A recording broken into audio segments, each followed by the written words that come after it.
according to Section 8 of Income Tax Act of 1967, a company is regarded as a resident in Malaysia if at any time during the basis year of assessment, at least one meeting of board of director is held in Malaysia concerning the management and control of the company.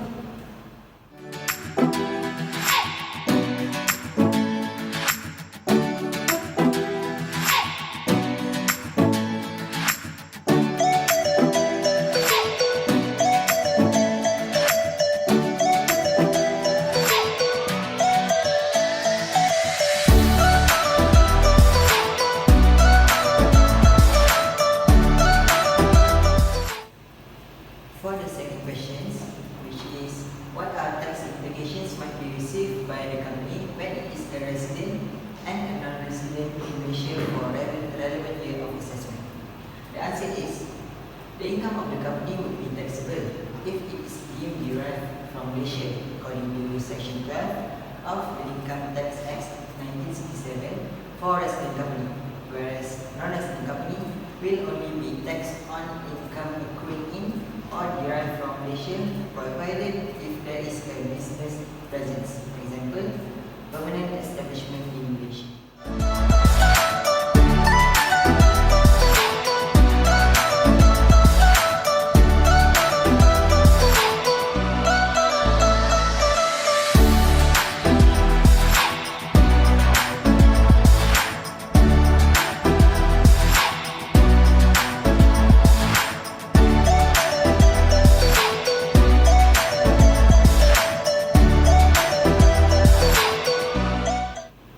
Moving on to the next question, what IRB does in practice to identify the company be a resident in Malaysia is IRB will check the company whether it has the required documentations that may determine the residency of that company or not, which are articles and memorandum of association, document to set the place and management control of the company, the company's letterhead, the minutes of directors' meetings, and the minutes of the annual general meeting.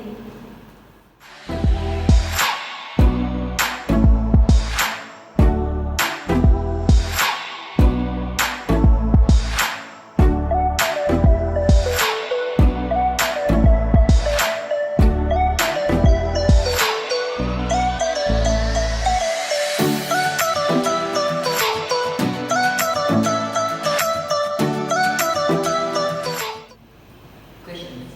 What types of tax return form used by the company for the submission of income tax? Answer. IRB has made it compulsory for dormant company and all companies which have not commenced business in the year ended 2014 to submit the following income tax return forms (ITRF) within the stipulated dates as stated below.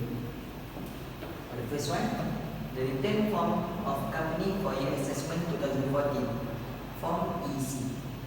And for the second one, the return form of employer for remuneration for year 2015, Form EE.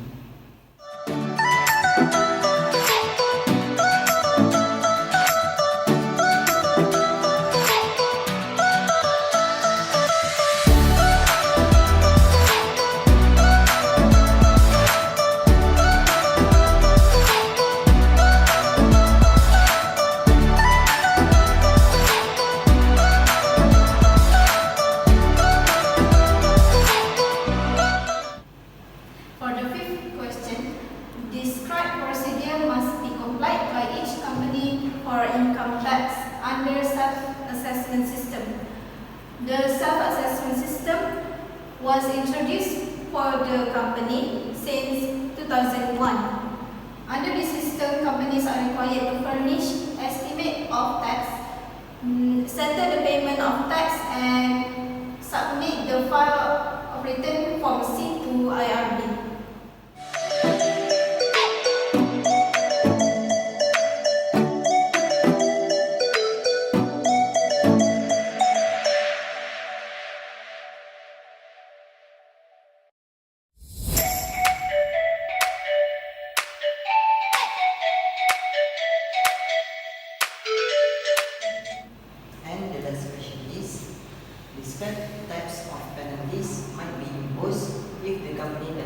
apply to the self-assessment system.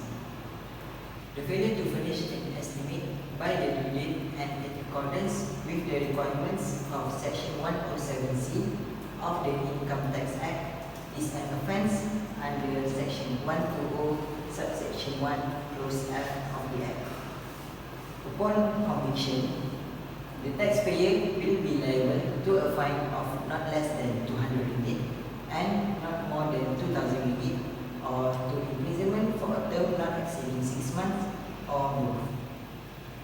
In addition, it is important to note that where the tax payable under an assessment exceeds the revised estimated of tax payable for the year of assessment, or if no revised estimate is furnished, the estimate of tax payable for the year of assessment by an amount of more than 30% of the tax payable under the assessment, then the difference which exceeds 30% of the tax payable under the assessment is subject to a penalty of 10% pursuant to Section 107C clause 10 of the Act.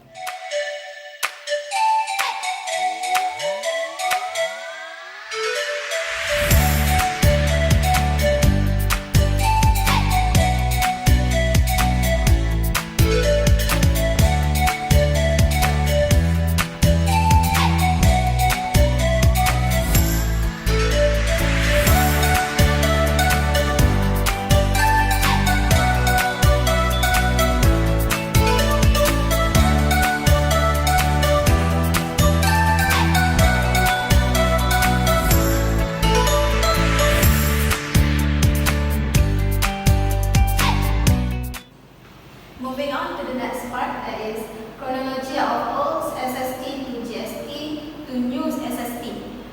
The old SST is introduced by our fourth Prime Minister, which is Tun Dr. Mahathir Mohamad, on 1972 for sales tax and on 1975 for service tax. On the 1st April of 2015, Dr. Sri Najib had introduced new sales and service tax that is converted to goods and service tax (GST). The standard rate of GST in Malaysia is 6%. And then on the 1st September 2018, our 7th Prime Minister, Tun Dr. Mahathir Mohamad, introduced and implemented the new SST, which had been improved from the previous SST.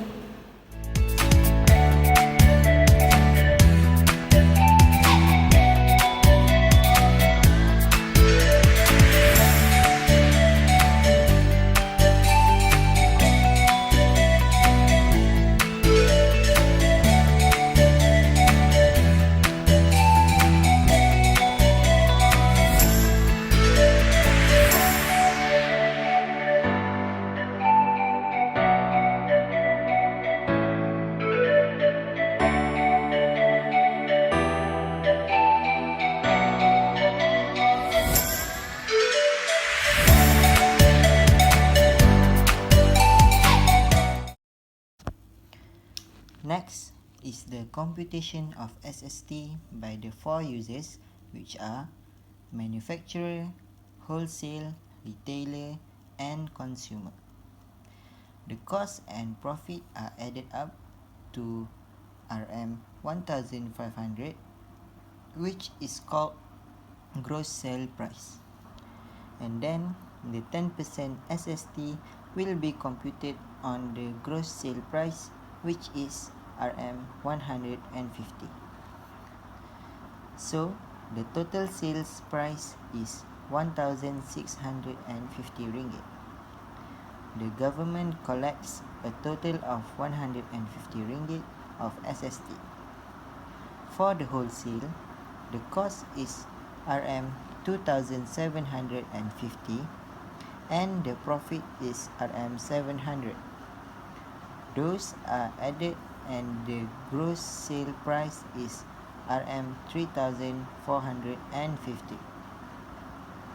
There are no SST imposed because there are no sales and services included. Thus, the government collects RM 0 from the wholesale. On the retailer, the cost is Rm 3,450 while the profit is Rm 900. The total gross sale price is Rm 4,350 and there is a 6% SST service imposed, which is Rm 261. That makes the total sales price is Rm 4,611. The government collects Rm 261 of SST from the retailer.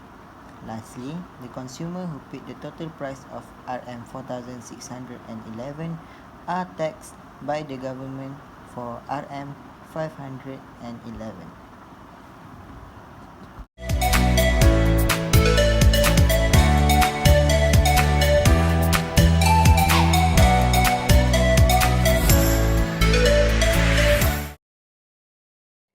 Last but not least is the last part of this presentation, which I will tell you about the computation of GST. GST is exercised by these four users, which are the manufacturer, wholesaler, retailer, and consumer. Firstly, for the manufacturer, GST is computed with the 6% tax rate times with the gross sales price. The gross sales price comes from the total amount of cost and profit. After adding the gross sales price with the 6% rate of GST, we will get the total sales price, which is 2,650 ringgit. The government will collect 150 ringgit from the manufacturer. Secondly, for the wholesaler, the 6% rate of GST will be charged on the gross sales price. We will get the gross sales price by adding the cost minus the input tax credit and adding the whole sales price. We will get the total sales price by adding the gross sales price with the 6% rate of GST. The government will collect the GST for only 42 ringgit from the wholesaler. This is because the amount of 42 ringgit is a total amount of GST after the GST from the wholesaler minus with the GST from the manufacturer. Thirdly, the 6% rate of GST is also a requirement for the retailer, and if you noticed that the amount of GST keeps increasing from 150 ringgit to 246 ringgit that is charged from the retailer.